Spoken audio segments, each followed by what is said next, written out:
have to use to meet the code, you're basically pumping in cold, fresh air into the house. Exactly. Which you got to reheat. Yeah. I mean, it's energy efficient. Yeah, a little bit of my industry that I'm in involves indoor air quality. Yeah. And, in the 70s, 30, 40 years ago, a house air exchange would be on average 25 times.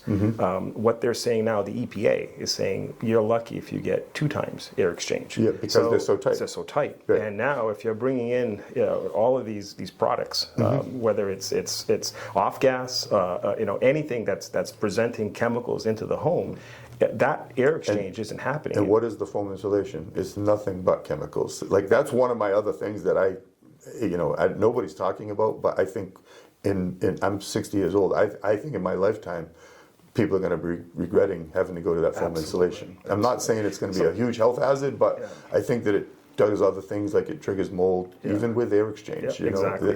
You see it. We've seen it. We've seen it. Todd, I understand the motive behind it.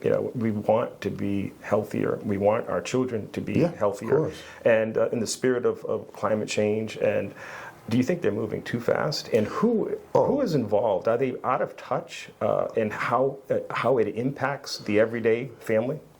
Yeah, who's involved, like who's pushing, like that's beyond me. Like, there's people way above my pay grade that are, and I use the term push because it's getting pushed on us. Yeah. And it's not fair, but we need to understand that they're trying to eliminate fossil fuels, and I get that. I'm not opposed to that. Right. But we're now on and we could talk about this forever, but we're now, Massachusetts, one of the highest rates of electricity in the country, I'm pretty sure.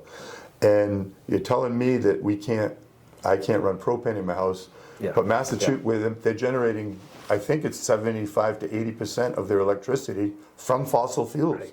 And it's not propane. Right. There would be a better approach to push propane, because propane is a much cleaner fuel to burn. Yes. And I know that, I don't think there's a power plant that runs on propane. I could be wrong, but I don't think so. Yeah. And it's just not it. So it's like the right hand doesn't know what the left hand's doing, or vice versa. They're pushing these things on, but there's no strategy behind it. There's no plan. Right.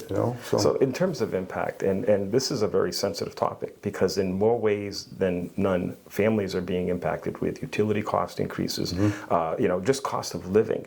And then when you're talking about this new insulation, or what they're imposing on us, who does that really impact? Does it impact a current homeowner, or someone who's looking to buy a house? Well, I maintain that yes, homeowners, people are going to remodel homes, and that's another thing. The goalposts changed. Like they're saying, if you're going to remodel your home, it won't trigger this if you remodel less than 1,000 square feet.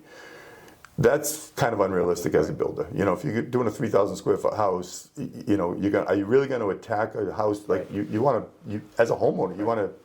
If you got the money to remodel, you want to do what you need to do. Like, you don't want to be restricted by, I can only do 1,000 feet. Right. It doesn't make sense. And then, all right, you're going to do 1,000 feet, and then what, come back in 2 years and do it again? Like, it's impacting your life schedule.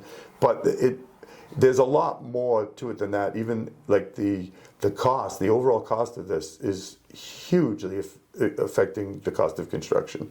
The 2 houses that I earlier spoke about that I built, one for myself and now I'm building one to sell. The first house, I probably spent about $35,000 more due to the increased stretch code demands of the Green Communities Act. This house is probably more like $55,000 more. Wow. It's a lot of money. It is.